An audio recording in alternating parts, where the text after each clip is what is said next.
we are concerned about many of the issues and the approach to the assassination that Mr. Sides has taken in his book, and believe that there are many areas that need to be explored. In his absence, Mr. Garrison and I have decided to go forward with a series of comments and questions with respect to Mr. Sides' work, even though he is not here, just so those comments and questions and criticisms can be made a part of a public record. Otherwise, if he continues to avoid sitting down at this table with us, the public in general will not have critical questions answered. Now, when he talks about James's time in Los Angeles, which he moves to also at an early point in the book, Mr. Sides is unable to explain where James got the money to survive.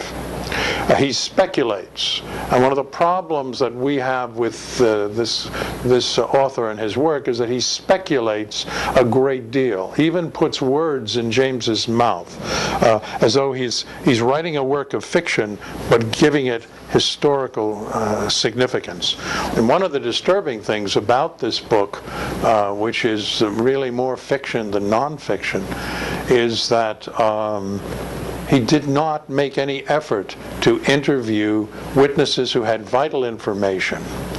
And he had the list of them all because, as Mr. Garrison will recall, there was a trial in Memphis, a civil trial in Memphis, and over 70 witnesses appeared over a 30-day period and laid out all of the facts relating to the assassination. That event, that trial, though blocked by mainstream media in terms of public awareness, nevertheless has been put together in a book called The 13th Juror. The entire transcript is there. That was readily available to Mr. Sides had he been interested in learning about these things. I really believe that in the interest of history and in the other steps that might be taken by the King family and aiding them in accordance with the Tennessee Rules of Procedure, that Mr. Sides' testimony is very imperative. He has made many misleading statements in his book. Solomon Jones, Dr. King's driver, saw a man coming down over the wall and running up Mulberry Street. These are all witnesses that were totally ignored by author Sides. This material has not surfaced yet. It's to be part of my third and final work on this case, called The Prayer List. It's a trilogy, and this will be the last book. And this draws a line under the case as far as I'm concerned. There have been a number of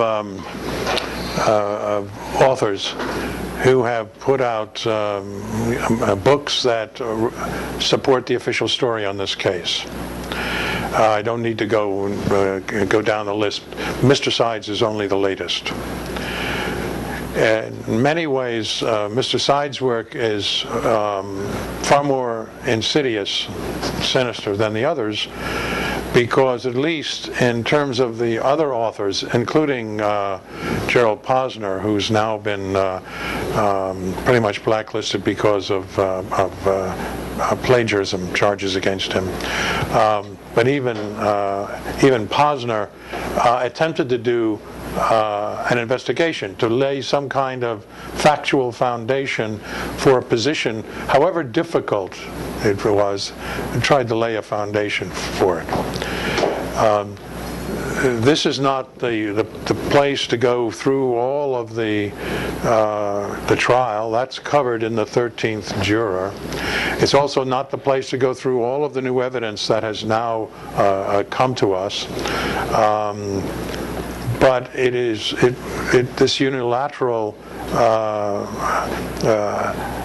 discussion, effectively without Mr. Sides, was for the purpose of trying to clear up and point out some of the shortcomings of his work, and to ask the question: how can an author, a respectable author, behave like this? How can a reputable literary figure put out such a work that effectively defames Martin Luther King Jr. and how he died, and also James Earl Ray, who is not here to defend himself in any way, against a series of allegations that have not been properly investigated. And Mr. Sides, by ignoring them and putting out this fictional account of the assassination of Dr. Martin Luther King Jr., has acted in a most reprehensible, indeed despicable way. Mr. Garrison, do you want to add anything to? Well, I really cannot think of anything else at the moment that would be going to benefit Dr. Pepper, other than the fact that, as you have pointed out, Mr. Sides has many misleading statements in his book, and they are not confirmed by any witness. My understanding and I have not interviewed Mr. Sides, but that he depended upon many records and notes in coming to the conclusions that he has come to in this book. And of course, many of those are misleading and are not true. I think certainly the King family, in the interest of justice, is certainly entitled to take his deposition for purposes of setting history straight as to whether or not this book has facts that are believable. And I believe under the rules of the Tennessee Civil Procedure that we should be permitted to take his deposition. Well, we wish he had been here today to answer the many questions that we've raised, and we welcome the possibility of him showing up at some point in the future and dealing with all of these inconsistencies and omissions. But I think it's very important to point out that Hampton Sides is just one part of a total disinformation campaign that has been waged with respect to this case over really the last 43 years. He doesn't stand alone. There are other writers who do this. There are journalists who do this. There are reporters, as Mr. Garrison knows and remember, who will walk out of the trial room when evidence is being told that is inconvenient for them and their editors to publish. They won't publish it. Some of those reporters, and some of them are leading anchors, have said to me, Bill, it's not worth my job to probe this. And it really does come down to this. Even as late as last night, on the 3rd of April 2011, CNN aired again a false, fictitious, irresponsible documentary produced by narrated by Soledad O'Brien.